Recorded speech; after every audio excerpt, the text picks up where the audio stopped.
Hey, this is Matt once again. Welcome back to the videos. Another paid request, this time for Ash. Thank you so much for that. Appreciate it. For those interested in requesting any type of videos, feel free to send it either directly to my PayPal or join my Patreon. Both links are down below in the info box.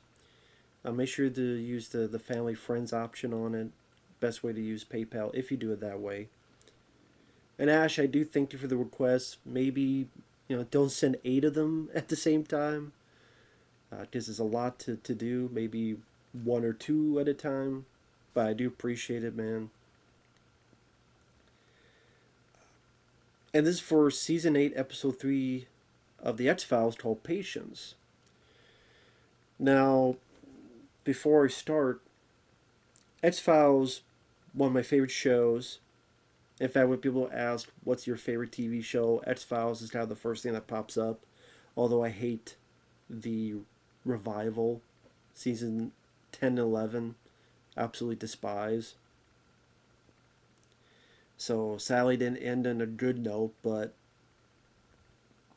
I do like quite a few of the seasons. By this point in the show, Dave Duchovny didn't really want to do the show anymore. So he's in a couple episodes, but then a lot of it is Robert Patrick. So in the storyline, they make it where Fox Mulder has been abducted by aliens. And the first 2 episodes, they're trying to find Mulder, but there's these alien clones and bounty hunters, and they can't find him. So that's kind of the thrust of the mythology at this point, is to find Mulder and what happened to him. Meanwhile, while that's happening, Robert Patrick is now the new partner to Scully. I do think that brought a bit of a different dynamic, which is interesting, because understandably so, Scully doesn't trust Robert Patrick's character, because there's a lot of people that have tried to fuck him over throughout the years, and who is this guy, and you're not Mulder, and all this stuff. And one of the reasons this season 8 I could watch is Robert Patrick. I'm a huge Robert Patrick fan. He was great in Terminator 2 and this underrated film called Zero Tolerance. He was the lead voice in this game called The Dig, which I enjoyed. Done a lot of great stuff. Copland. Underrated actor. And it was a pleasure to see him on here, to have some time to shine. And he brought a good kind of sensibility of, you get a little bit more of Scully being the believer and him being the skeptic, so it's a nice role reversal. But very down to earth. Robert Patrick here is a very down to earth guy. He doesn't take bullshit from other people. You tell throughout that he does have respect and warmth. Not love, but like in Mulder and Scully love, but respect and warmth that he shows for Scully. And there's many times that he has Scully's back and becomes a vital asset. Maybe it was for the better that he was not in the revival, because they probably would have killed his terror off too, or done something stupid. I think he wasn't in at least one of them because he was busy doing something else. As to why he wasn't in the other season, maybe he was busy doing something else as well, or he saw the other one and said, nah, take me out of this. Nah, I'm not going to this cesspool. No, this is revival shit. But Robert Patrick was a great addition to the show.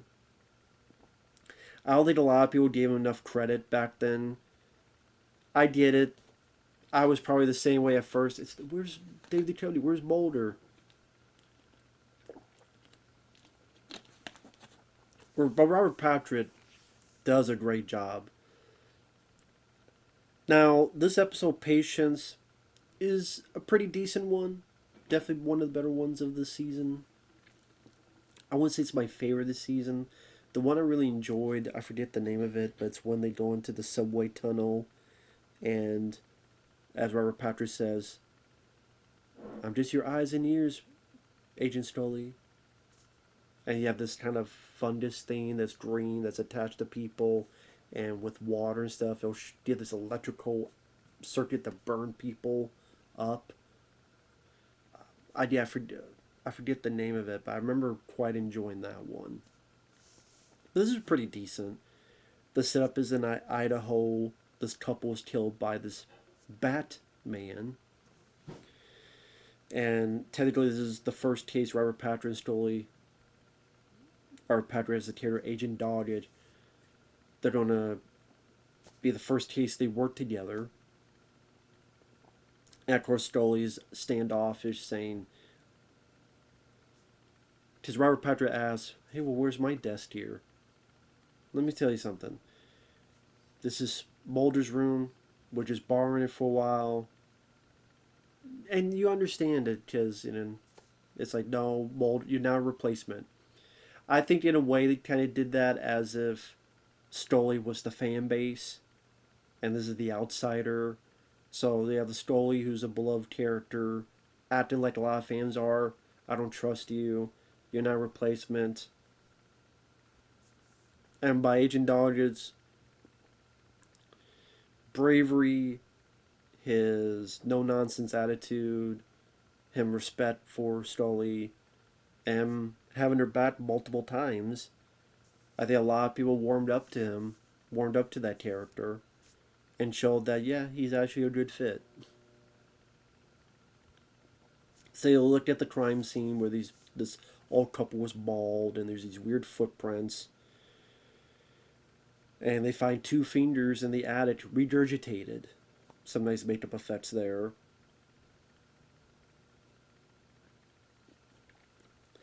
So as I looked into this, and there's another body found. Stoley is trying to think like Mulder, but she's not used to that, so she's wondering if she's overdoing it, overthinking it. But Doggett, if he doesn't 100% believe her, he's still supportive. That's also a very endearing part of Doggett's character. I mean, it being a bat creature, okay. I kind of wish that but they make it a fairly human-like face.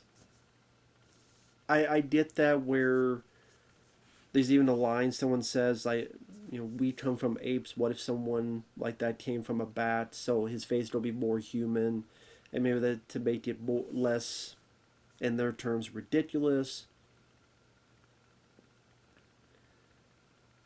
But I will admit there's a part of that kind of wishes the face was more like a bat and more like a really good creature, but I didn't. Maybe they would think audience will feel that was too ridiculous or too silly.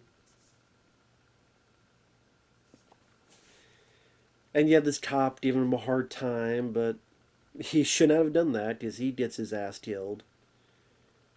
Nice reveal where they have to look at this body, and the cop looks at a tree or something, and he sees something he doesn't understand, and there's an eyeball that pops up, and then it chases after him and kills his sorry ass. And then they have a scene that was a bit confusing where the cops start blaming Stoley. I don't know why.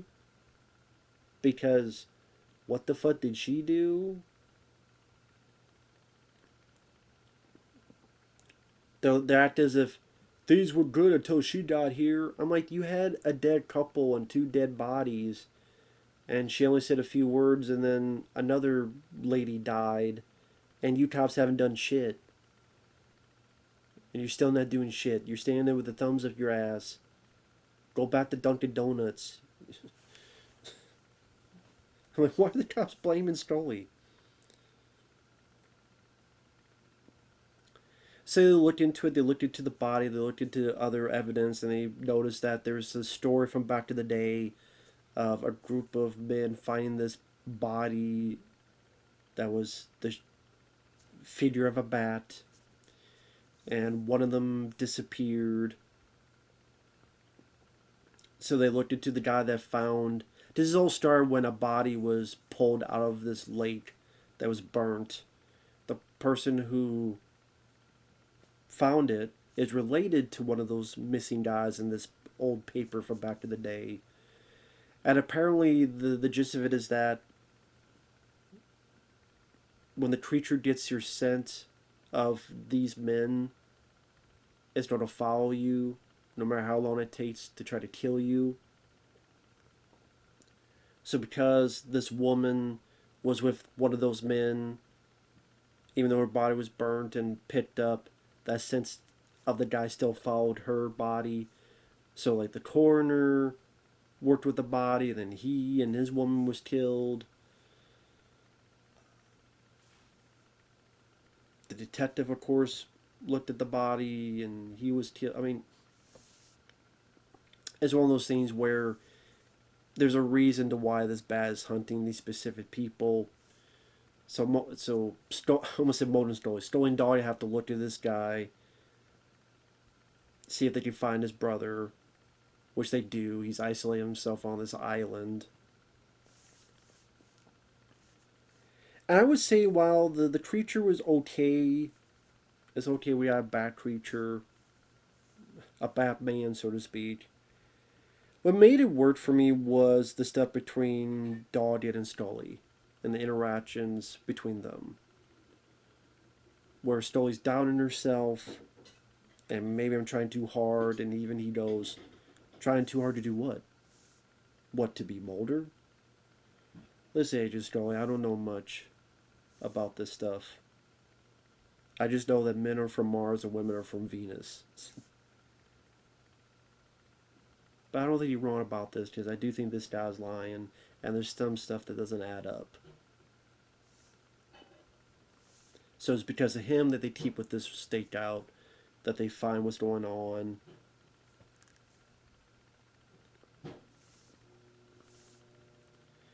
So they find the guy, and the guy explains how 44 years his scent was on the wife's body, and 44 years he's been hiding here. Robert Patrick goes somewhere, he gets attacked. Almost drowned the shit. I guess the idea though is that Robert Patrick does beat the hell out of him a bit to leave him alone for a while. So Scully's with the guy, and then she hears noise. Now I don't know why she left the guy. Like she goes outside. I guess, hey, if I could kill it, then this guy will be safe. But by leaving the guy, you left the guy open to being attacked, and then lo and behold, he got killed because Scully left his sorry ass. I'm like, Scully, why do you leave the guy? You should have stayed there with him. So, kind of a weird protocol to do. Scully just left his ass. I did. She's looking at the perimeter, but at the same time, if she had not done that, then the creature would not have attacked him, and so, or at least wait for hopefully for Agent Dahlia to come back, maybe with help or support. At least like, oh, wait till daytime. That's another thing. Just wait till daytime and get the fuck out of there. So yeah, I still don't know why she went outside. It's like we gotta have a way for this creature to kill this guy, but Agent Stoli can't be in the room, so I have her fucking leave and go outside. That was just a weird thing. That was, I don't know. I think Agent Stoli's smarter than that. But she finds the creature, she shoots at it, it goes after her. Agent Dottie shoots at it, it flies off. Later, she thanks her for watching her back. Never saw it as an option. Now, it is one of those things that's weird about the X-Files is that you're kind of left with this question mark. Is the creature alive? Is the creature dead? If the creature's alive, will it go hunt these folks, Dodgett and Stolly, eventually? That happens a lot on this show where a lot of loose ends are left open, and then you're thinking, you very, very rarely hear this stuff again. Just very rarely do you have a sequel episode. Like Pusher got a sequel. Squeeze got a sequel. But very rarely did one. Yeah. So basically there'll be this apocalypse where all these loose ends of monsters and creatures and stuff still left alive will come together and wreck a city, a town, find Scully, Doggett, and Mulder, find it, and be a fucking monster apocalypse. That was always one of the weird things that was kind of at the back of my head when you watch these type of episodes. So like I said, the Bat Creature was okay. I mean, not maybe not the most original monster, but at the same time, they haven't done that yet, so why not? Okay. Like I said, what made the episode work was seeing the chemistry between Gillian Anderson and Robert Patrick and going, you know what? It's a different dynamic, but this could work. This could work. And in fact, I know Gillian Anderson wanted to move on as well. But if she had not, if her and Robert Patrick stayed on for season 9 fully, because I don't care for that other lady.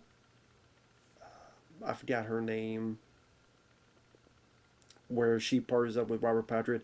I cared about her a lot less. And I think Gillian Anderson worked better with Robert Patrick. I think they're different type of friendship, partnership, just worked a lot better for this type of thing. Where there's still a bit of friction, but respect, and that just worked a lot better than Agent Reyes. I think that was the character's name. Just not really big on her in season 9. I think that helped hurt that season. There's still stuff in that season I do like, but I think it hurt it a bit. And her, like, she gets psychic visions and all this other whatever the fuck. Or at least some episodes she does. Anyway. The stuff between Gillian Anderson and Robert Patrick is definitely one of the strongest points of this season. What makes it more watchable than some people give it credit to.